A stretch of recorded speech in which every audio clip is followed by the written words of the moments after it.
Good morning বন্ধুরা, তোমরা সবাই কেমন আছো? আর এখন আমি সকাল সকাল চলে এসেছি রান্নাঘরে। আর এখানে নিজের জন্য করে নিয়েছি আমি বিট, গাজর আর তার সাথে আমলকির জুস।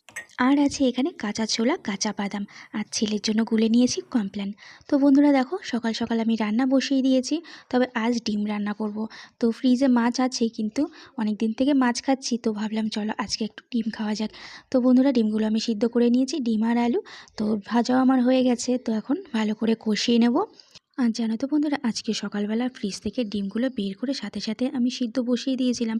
তো সেই কারণে সিদ্ধ করার পর যখন আমি ছাড়াতে যাচ্ছি, তো তখন দেখছি কয়েকটা ডিম একটু ভেঙে ভেঙে যাচ্ছে। তাও আমি 5 মিনিটের মতন জলে ভিজিয়ে রেখেছিলাম, কিন্তু এটা আমাকে 1 ঘন্টা আগে বের করা উচিত ছিল। তো বন্ধুরা দেখো, আজকে আমি জানলাটা বন্ধ করে তারপর রান্না করছি। সকাল থেকে প্রচণ্ড হাওয়া, কয়েকদিন থেকেই দেখছি প্রচণ্ড হাওয়া দিচ্ছে।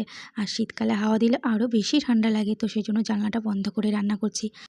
তো বন্ধুরা, এদিকে ছেলে স্কুলে যাবে বলে ওর টিফিনে আমি ডিম টোস্ট করে দিয়েছি। তবে পাউরুটিগুলো আজকে একটু ছোটো ছোটো টুকরো করে তারপর করেছি। আর তার সাথে দিয়েছি 2টো অরিও বিস্কুট।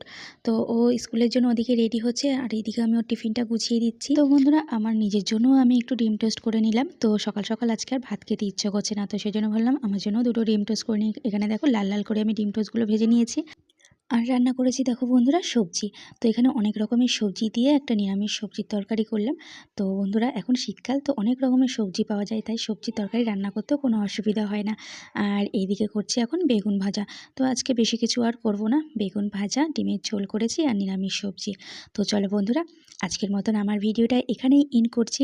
যদি তোমাদের আমার ভিডিও ভালো লেগে থাকে অবশ্যই লাইক করো, কমেন্ট করো আর আমার চ্যানেলটাকে ফলো করো। তো চলো বন্ধুরা, টাটা, দেখা হচ্ছে আবার পরের একটা ভিডিওতে।